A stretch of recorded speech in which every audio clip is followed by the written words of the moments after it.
Bien-aimés au Seigneur, c'est un grand plaisir pour moi de vous retrouver devant votre petit écran pour la continuité de notre séance vidéo sur le thème « Le sexe, monnaie d'échange ».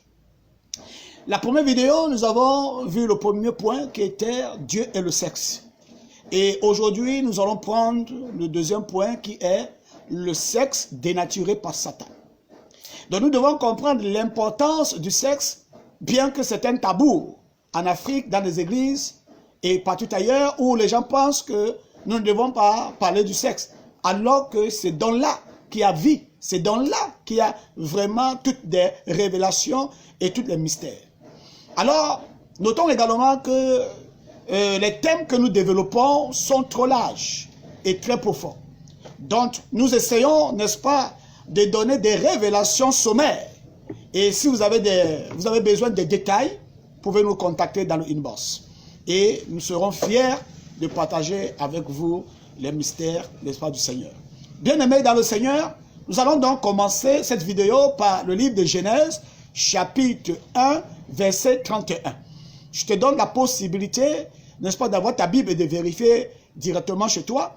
Donc, dans le livre de Genèse, chapitre 1, verset 31, nous sommes en lecture dans le nom de Jésus-Christ. Dieu vit tout ce qu'il avait fait, et voici, cela était très bon. Il y eut un soir et il y eut un matin, ce fut le 6e jour. Dieu dit, tout est bon. C'est lui le créateur et c'est lui qui trouve bon et il juge que c'est bon, merveilleux, excellent. Alors, il est pour moi très compliqué, très difficile de voir des hommes qui pensent qu'ils peuvent, n'est-ce pas, arranger ce que Dieu lui a trouvé bon. Ou alors ce que Dieu, par sa main sainte, sa puissante main, il a façonné et il a donné, n'est-ce pas, l'image de ce que lui a jugé bon. Alors nous voulons, n'est-ce pas, tourner, changer, imaginer, etc. Maintenant, ce n'est pas la meilleure des choses. C'est ce qui fait aujourd'hui, la société est complètement brisée, complètement dénaturée.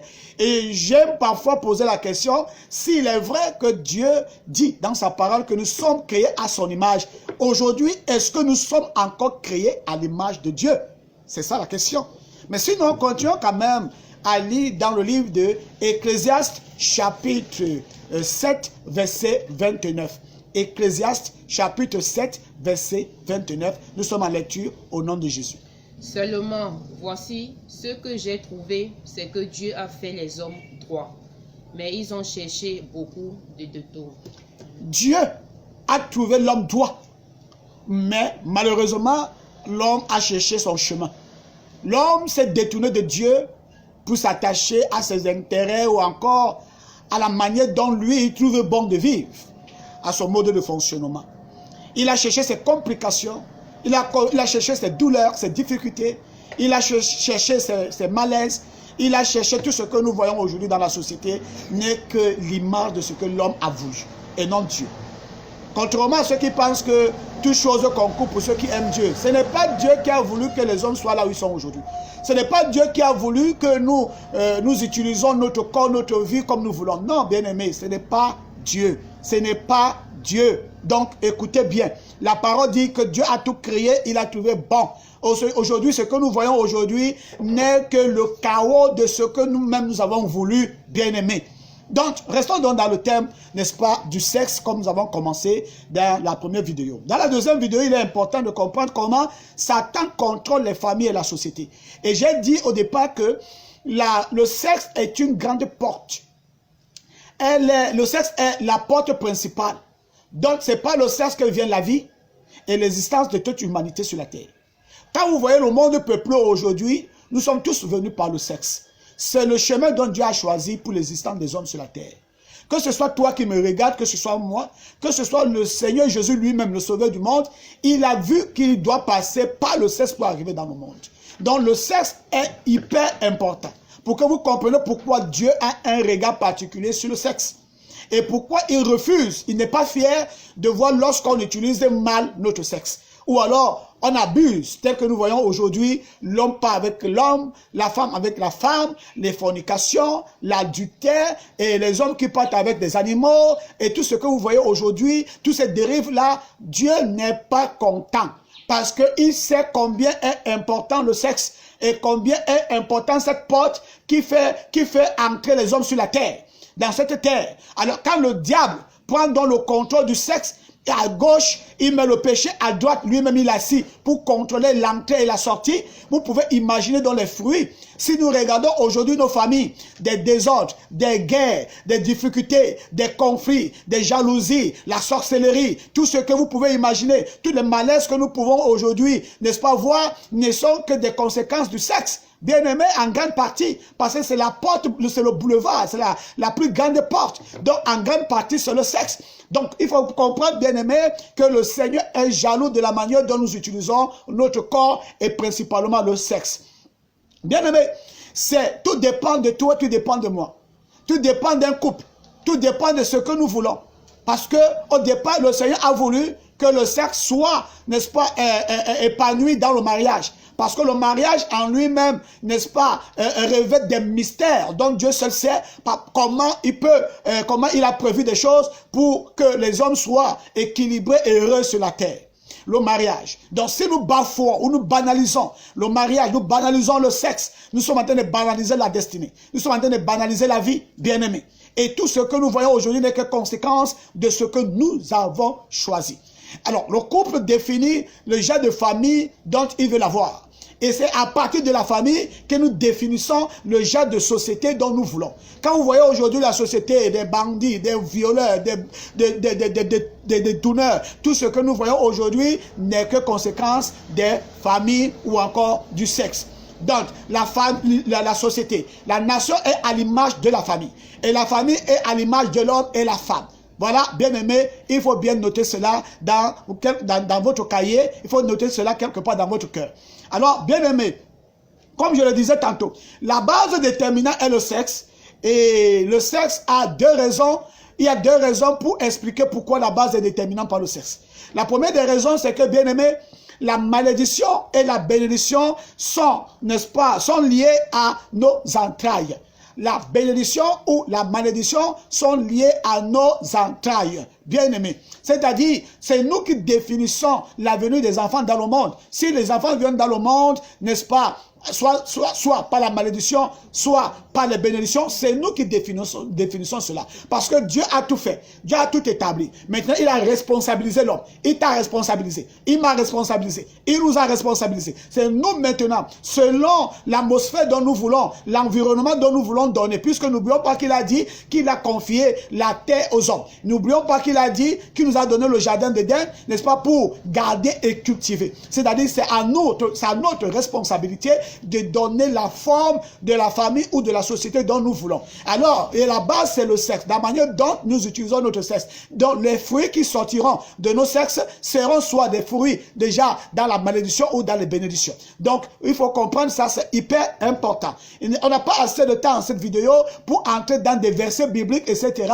Mais je peux vous donner par exemple, n'est-ce pas, l'histoire d'Abraham dans le livre de Genèse chapitre 12, verset 2 et 3. Genèse chapitre 12, verset 2 et 3. Ou encore, vous pouvez lire dans le livre de Genèse chapitre 22, verset 17 et 18, etc. Vous allez comprendre que même Abraham, la bénédiction des nations a été attachée à Abraham et dans ses entrailles. Donc, si lui-même, il n'avait pas respecté un certain nombre de choses, on ne devait pas être aujourd'hui l'héritage d'Abraham. N'est-ce pas, bien-aimé? Donc, dans le nom de Jésus-Christ, nous allons continuer. J'ai dit tout à l'heure que la base déterminante est le sexe pour deux raisons. La première des raisons, c'est la bénédiction et la malédiction. La deuxième des raisons, c'est que les informations génétiques et la source vitale est dans le sang. Bien-aimé, les informations génétiques et la source vitale se trouvent dans le sang. Dans le sang. Vous connaissez l'impact des sangs. Bien-aimé. Donc, les informations génétiques, c'est-à-dire, il est probable que si toi, tu es soulard aujourd'hui, il est bien clair que tu pourras faire des enfants soulards.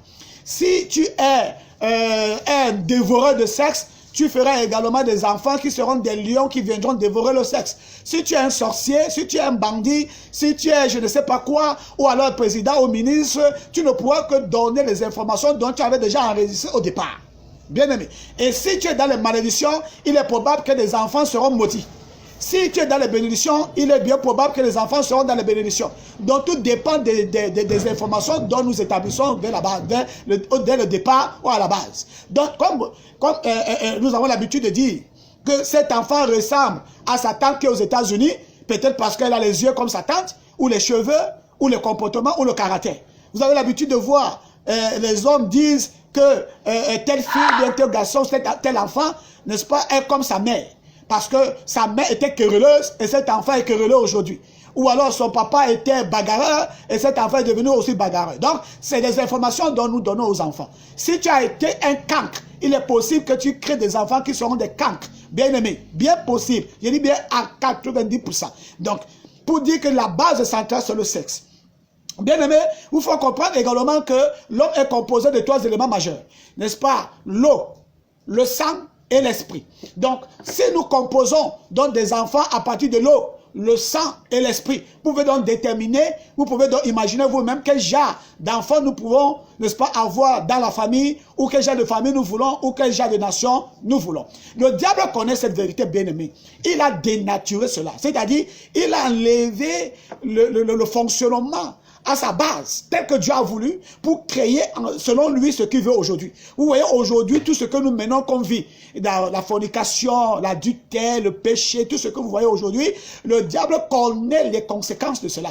Il sait que derrière cela, voilà déjà des enfants que nous aurons dans nos familles. Quand vous voyez aujourd'hui des enfants mongols, vous voyez les enfants maladifs, les enfants bété, les enfants ceci, cela, les enfants cela, ceci. Ça, c'est à majeure partie à cause du sexe. Parce que le diable est assis au devant de la porte pour contrôler les entrées et les sorties. C'est lui qui définit parfois le genre de femme que tu vas trouver. C'est lui qui définit parfois le genre d'homme que tu vas trouver. Tu vas aller épouser un homme qui est dans une malédiction. Tu vas aller trouver une femme qui est dans une malédiction. Tu vas aller trouver une femme qui a une mauvaise vie. Tu vas aller trouver un homme qui a une mauvaise vie. Connaissant que le mélange de sang, etc., va produire des enfants dont lui, le diable, veut dans la société. Voilà pourquoi le Seigneur dit que nous devons nous séparer de ce monde. Nous devons nous séparer de ces choses-là. Mon frère bien-aimé, c'est pas toi. C'est pas toi. Le diable a tout dénaturé. Il a tout corrompu. Il a tout gâté. Les choses ne sont plus comme Dieu a voulu. Le Seigneur nous demande de revenir, n'est-ce pas, dans sa voie, de revenir dans la parole, de marcher comme il veut. Aujourd'hui, la société est débordée. Les hommes essaient, comme ils peuvent, n'est-ce pas, à créer des ministères de la promotion de la femme et de la famille. Ils ne peuvent pas, bien-aimés. Ce n'est pas le diplôme, ce n'est pas l'école, ce n'est pas la sagesse humaine. Nous devons revenir à Christ. Nous devons revenir à la parole. La parole de Dieu contient la sagesse et la science de Dieu. La parole de Dieu, elle est assez capable de constituer une nation ou des familles. Bien-aimés, si nous voulons avoir une famille heureuse, nous devons nous centrer dans les frères. Si nous voulons avoir une nation autant pour moi heureuse, nous devons nous bâtir à travers des familles, bien-aimés. Si la famille, elle est équilibrée, si la famille fonctionne comme Dieu veut, si nous fonctionnons, nous utilisons notre sexe comme Dieu veut, alors nous aurons, n'est-ce pas, naturellement la main de Dieu qui nous accompagnera. Bien aimé. Donc si nous voulons faire comme nous voulons, en créant des choses que nous voulons, la société va continuer à aller très mal.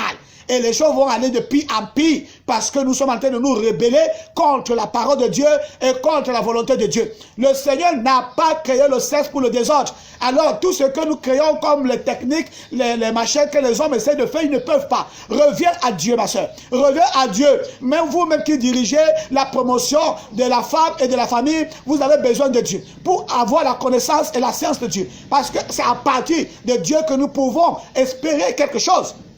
Christ est venu afin de sauver l'humanité. Alors, dans le salut de Christ, il y a tout un enjeu, il y a tout un travail à faire pour que les choses reviennent sur le plan de Dieu. Bien-aimés, je vous donne par exemple un autre passage dont Dieu lui-même dit dans la Bible, dans le livre de Matthieu, chapitre 19, verset 8. C'est par là que nous allons sortir et nous allons faire une courte prière. Donc, prends ta Bible, le temps pour toi, n'est-ce pas, d'être en page, dans le livre de Matthieu, chapitre 19, verset 8. Bien-aimé, est-ce que tu as pris ta Bible? Est-ce que tu es en page? Nous allons rapidement, puisqu'il faut qu'on gagne aussi en temps. Matthieu, chapitre 19, verset 8. Si tu es dedans, nous allons lire dans le nom de Jésus-Christ. Nous sommes en lecture.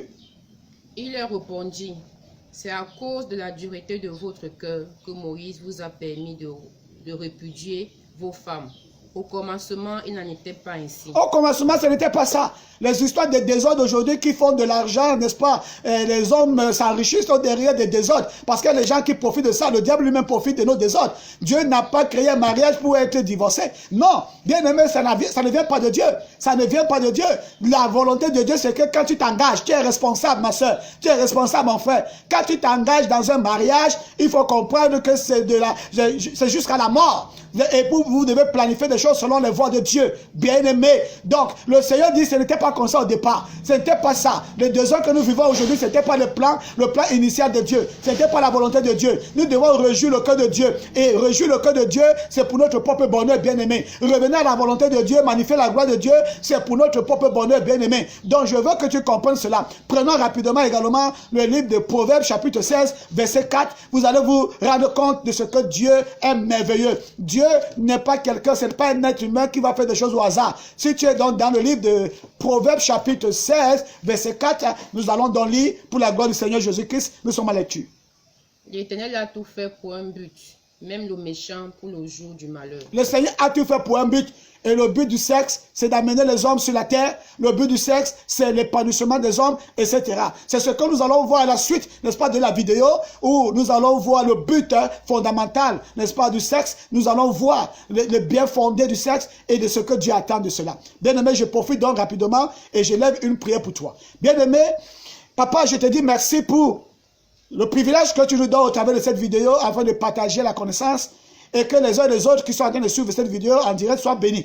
Et que cette connaissance puisse, papa, permettre que les uns et les autres puissent prendre conscience. Et que nous puissions revenir, Seigneur, à ta parole. Que nous puissions revenir, Seigneur, à ta volonté. Et que le sexe, donc, nous avons banalisé, que nous puissions comprendre que c'est hyper important. Et que les enjeux, papa, qui en découlent, papa, dépendra de nous. Et si nous voulons avoir une famille équilibrée et une nation, papa, épanouie, nous devons au Père Dieu éternel, papa, revenir sur les bases et respecter les normes que tu as établies pour l'utilisation du sexe. Alors que nous séparons, Seigneur, de ces désordres, que le frère et la sœur qui peut-être se trouvent dans un désordre, papa, qui se répandent et qui reviennent à toi. Je prie pour le frère, je prie pour la sœur, quelle que soit la situation où il se trouve aujourd'hui, Seigneur, qu'il puisse être responsable. Car la famille dépend de nous, la nation dépend de nous, tout dépend de ce que nous voulons. Toi, tu en as dit, papa, que tu as tout créé afin que tu sois bon. Maintenant, c'est à nous, papa, de nous accorder à ta volonté afin d'être heureux. C'est dans le nom de Jésus que nous avons prié, dans le nom de Jésus-Christ. Amen. Merci Seigneur, merci papa, merci pour le fait que tu es en direct et que tu es en train de suivre notre vidéo. Et nous allons revenir prochainement dans le nom de Jésus-Christ. Amen.